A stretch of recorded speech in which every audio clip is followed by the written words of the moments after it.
I have a question about Al Michaels because you guys do spend so much time around each other. Have you ever seen his top row of teeth? God, come to think of it. Yeah. Don't exist. I've never seen him. He's really good at he just goes, that's all you see with Al. All you see with him. Are they straight? I don't know. It's They don't impossible to exist. tell. Yeah. I don't know. I think it might somehow be related to his golf swing. He knocked out his top teeth? Maybe, because, I mean, Al's this guy he plays with sends me a lot of pictures of Al.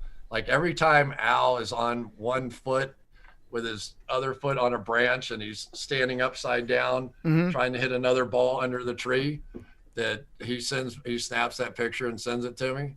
So I think that Al may have knocked his teeth out at one point. I don't know, but I'll ask him. Okay. So I have another Al Michaels question. This always is a tricky spot for me when I remember a story and then I Google it, and then the only thing I could find is myself blogging it from like 7 years ago. But does Al eat an entire dinner during the broadcast?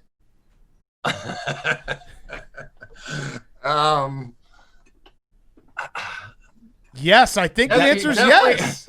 He's trying to think of what qualifies as an yes, entire dinner right yes. now. Definitely has appetizers. Yes. And a main course. Have I ever seen him soup or all salad? the way through dessert and after dinner drinks? I don't think so. When does he eat? In the commercials? All the time. That's incredible. He's just eating dinner with us. He's such a pro. He just eats dinner with us on a Sunday night in the fall. All the time. I mean, so yeah, we have. Although I'm a little worried. I don't know. Can you serve food now with the whole quarantine? Yeah, true. It could be a problem. We might have to have delivery. We might have to have like Uber, like pull in the booth or something. Yeah. Do you eat with him during the broadcast? No, I can't eat. You know why? Because then I have to like swallow all the time. You know, I mean, when you're eating, right, you get that thing where you start talking, then you got to go, hold on, America, let me. But Al can do it. And everybody knows it. Everybody knows what you're doing. Why did you ask the question? So how does Al do it? I don't know. He's the best. He is the best. It's incredible. He's a genius. Joe Buck was telling us that he used to drink a beer in the fourth quarter, right? No, he would in a baseball game. He would sometimes sip on a beer to kind of like relax himself. Yeah, in the later innings. But like, Al eats a whole meal.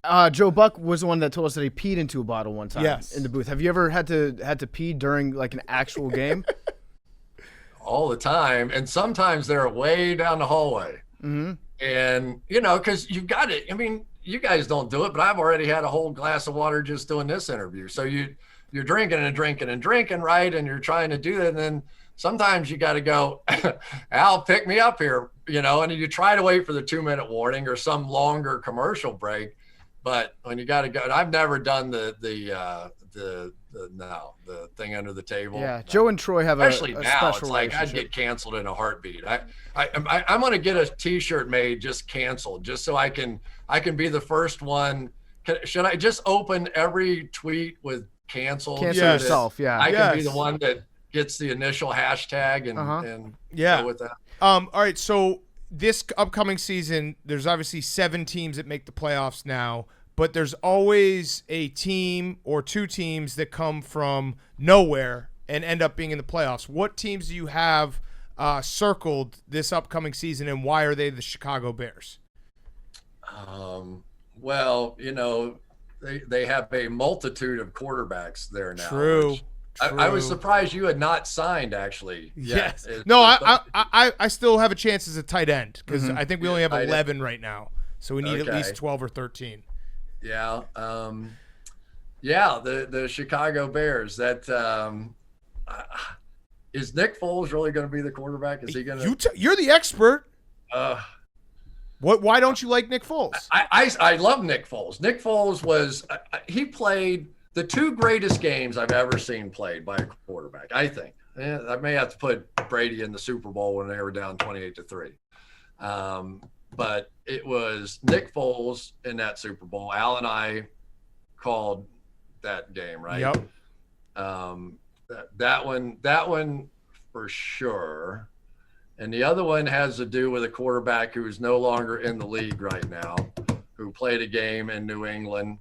that was off the charts. Colin Kaepernick, and I don't want to stir this pot again, but the night they played New England, and it was a Sunday night game, it was the worst weather night. I've been in some horrendous stuff in New England. I mean, it's awful weather up there late in the year.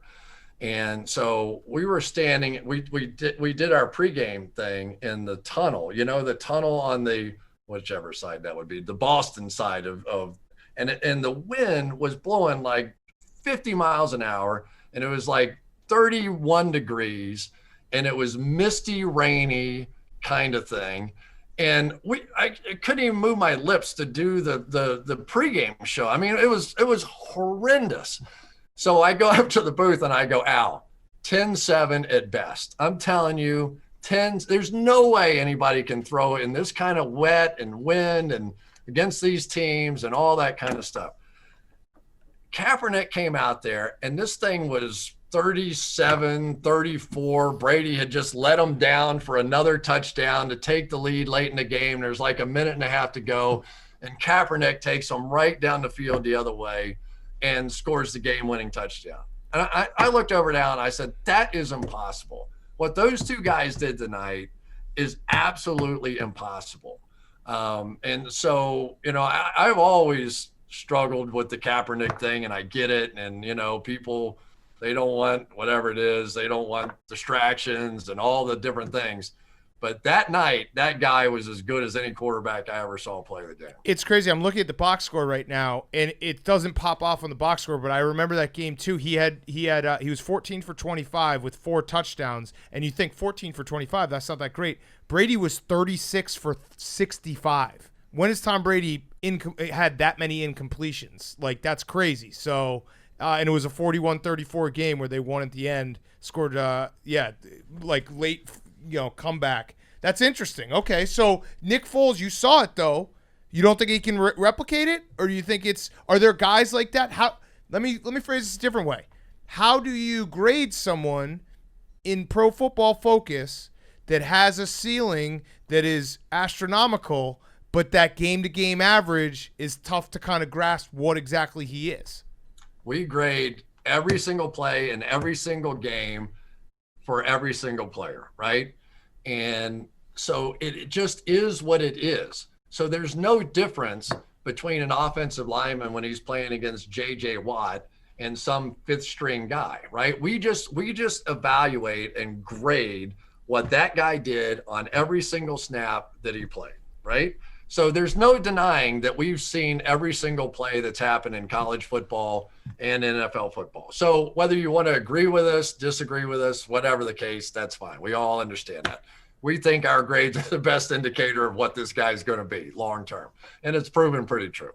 So as we look at these guys, you go, it just is what it is, right? I mean, Nick Foles has been one of the most ungodly playoff quarterbacks in certain situations that we've ever seen. I mean, he has just been phenomenal. In that Super Bowl against Tom Brady, I mean, you would have thought he was playing backyard pickup football. I think I even made the comment during the game. It's like, he's not nervous at all. I mean, he just looks like he's out, playing catch or something out here.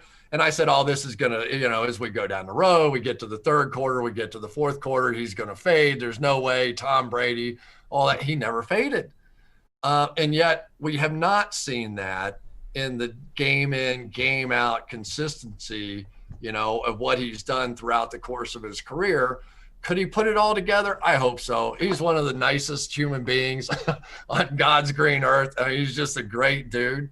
But, you got to see it. You got to see it. But I will say this, he's got huge hands. Yep. He can throw it in Chicago weather. And he can, he can move around a little bit too. So it'll be really interesting to see what they do this year. I can't wait to see who comes out of that one. So one last question about the grading. How do you have everyone grade every single play? How are there times when the assignment of a player, they're doing something that you guys don't even know or understand, or a defense is doing something, a guy is assigned to do something different than what usually happens? How do you rectify that? Well, we basically have 3 people that grade every single play. So we have a blind, one person does it. That blind, seems, yeah. How do the you, other how do you do that? person, huh? How do you do it blind? You just listen. No, I mean, like, what does that actually mean? It is kind of funny to call him blind, but like, No, what is a he blind? he does it by himself. Okay. So right, so they're not in the same room. So this guy grades it, this guy grades it. If they have the same grade, it goes through.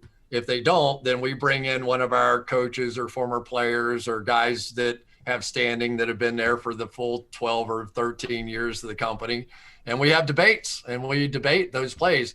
And if we can't figure it out, we just leave it alone. We make it a 0 grade, which means that, we're not giving them positive or negative. Interesting. What about if it's like Josh Allen and he drops back and he throws the ball like 65 yards in the air with just like a flick of the wrist, and it's really cool to watch, but it's an incomplete pass? Does that get a higher grade than a normal incompletion?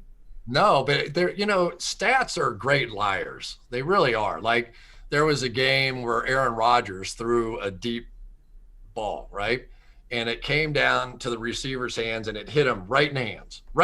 It was an incredible throw. And it bounced off his hands, and the defensive back, who was beaten by 2 yards, was running behind him, bounced off his hands, went right to the defensive back, who took off and returned it, right? So in the stat sheet, you would go, Aaron Rodgers, that's a horrible play. He just threw an interception. The wide receiver, got open and dropped the ball, so he's going to get it. And the defensive back was, gets a positive because he got an interception.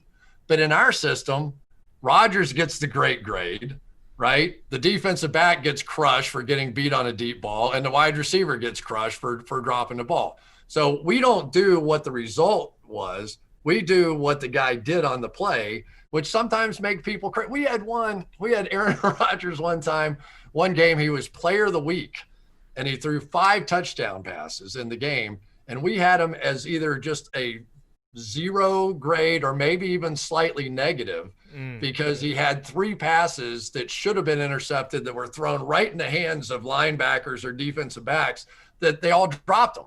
And the touchdowns were like a quick flare in the flat, a screen pass, and went on like that. So, I know we make people insane. I know we do. It makes them crazy. But I always tell the players, if they want to debate me, let's go watch the film. Yeah. I'll go show you the grades, right? I'll show them to you. This is what happened on this play. This is why we did it. And so, but they get fired up, man. And I'm not that big a guy. I used to play wide receiver, and I could use some, big cat, I could use a heavy, Yeah.